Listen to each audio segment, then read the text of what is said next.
आप लोगों को मैं अपनी ओर से राष्ट्रीय जनता दल की ओर से धन्यवाद व्यक्त करते हैं, आभार प्रकट करते हैं कि इस कड़ाके के ठंड में ही आप लोग यहाँ आए हैं समाचार संकलन के लिए। इसके लिए पार्टी की ओर से आप लोग का आभार प्रकट करते हैं। हम लोग आए हैं राष्ट्रीय जनता दल के प्रदेश अध्यक्ष श्री मंगलाल मंडल जी द्वारा गठित जांच कमेटी की टीम के साथ। उस जांच कमेटी में हमारे साथ श्री राम बहादुर यादव जी हैं जो पार्टी के प्रदेश महासचिव हैं, श्री चुल्हाई कामत जी हैं जो पार्टी के प्रदेश महासचिव हैं, स्थानीय जो प्रत्याशी हमारे थे ब्रजकिशोर यादव जी वो,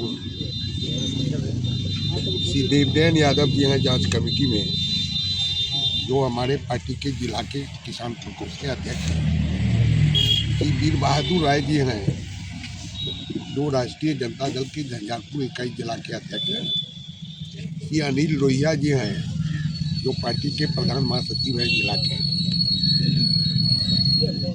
श्री अंजार अहमद साहब हैं जो पार्टी के अल्पसंख्यक सेल के राष्ट्रीय सचिव हैं, और श्री राजा जी हैं, पूरा नाम क्या है राजा? रवि रंजन राजा जो युवा राजद के जिला के अध्यक्ष हैं।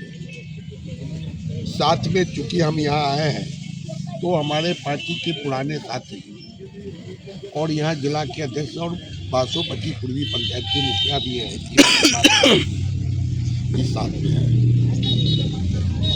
जो प्रखंड के अध्यक्ष भी हैं राम विलास यादव जी हैं जो प्रखंड अध्यक्ष है पार्टी के।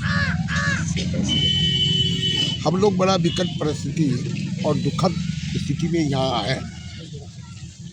2 नौजवानों की हत्या हुई। आज संभवतः शायद 14वां या 15वां दिन हो रहा है, लेकिन उस हत्या का उद्भेदन करने में अभी तक स्थानीय पुलिस असफल साबित हुई है, जो बड़ा अपराध के दृष्टिकोण से चिंताजनक है, क्योंकि यह इलाका बॉर्डर से सटा हुआ है। ऐसे परिस्थिति में जिला पुलिस को, स्थानीय पुलिस को ज़्यादा सक्रिय होना चाहिए कि अपराध नहीं हो। यहाँ जो जानकारी मिली है, जो परिवार के लोग और अन्य लोगों ने जो बताया है, उसमें बड़ा संदेह पैदा कर रहा है स्थानीय पुलिस पर। अगर मंडल का लाश बरामद हुआ, दिनेश मंडल का, तो उसको शिनाख्त किए हुए बिना सीधा लवारिस करके पोस्टमार्टम के लिए भेजना कहीं न कहीं स्थानीय पुलिस पर शंका पैदा कर रहा है। जबकि मुखिया सरकार का अंग होता है पंचायती व्यवस्था में, और किसी पंचायत में अगर लाश बरामद होती है तो अगर शिनाख्त नहीं हुई किसी के द्वारा तो उस पंचायत के मुखिया और सरपंच को बुलाया जाता है कि आप पहचानिए कि ये लाश कहाँ का है, जो काम करने में थाना प्रभारी नहीं किए हैं, इसलिए शंका की सुई जा रही है। दूसरा कि सहनी जी का जो लाश यहाँ बरामद हुआ और उनके पिताजी ने प्राथमिकी दर्ज किया है बिना नाम का, लेकिन 2 दिनों के बाद उनकी मां ने जो बयान दिया पुलिस को, जिसमें 3 नामों पर शंका जाहिर किया है कि हो सकता है इन लोगों के द्वारा किया गया हो, वो तत्काल पुलिस को उस पर कार्रवाई करना चाहिए, उसको गिरफ्तार करना चाहिए, जो अभी तक नहीं किया है। तो खाना पूर्ति करने के लिए ये थाना प्रभारी बुलाते हैं और भेज देते हैं, उसको नहीं पता है कि ऐसा क्यों कर रहा है, किसके दबाव में कर रहा है। स्थानीय प्रशासन को कानून के तहत कार्रवाई करना चाहिए, किसी दल के आधार पर काम नहीं करना चाहिए। लोगों ने जो बतलाया है यहाँ कि ये थाना प्रभारी का जो रोल है वो दलीय आधार पर यहाँ काम करता है, जो संविधान के लिए, कानून के लिए और समाज के लिए निंदनीय नहीं, चिंताजनक स्थिति पैदा करवा। इसलिए हम जो फीडबैक मिला है, हम पार्टी को भी रिपोर्ट करेंगे और इस दोनों परिवार को न्याय मिले, इसके लिए पार्टी किसी सीमा तक जाएगी। उच्च अधिकारी, DIG, IG, DGP से भी मिलकर पूरी बात हम लोग रखेंगे, पार्टी रखेंगे और आवश्यकता पड़ेगी तो हम जन आंदोलन, सड़क पर भी आंदोलन करेंगे।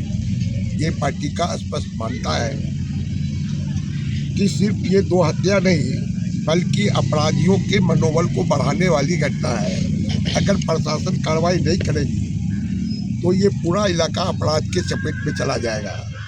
इसीलिए पार्टी सिर्फ 2 परिवार की लड़ाई नहीं, इस पूरे इलाके को अपराध से बचाने के लिए सड़क पर भी आंदोलन करेगी। ये पार्टी की मान्यता है।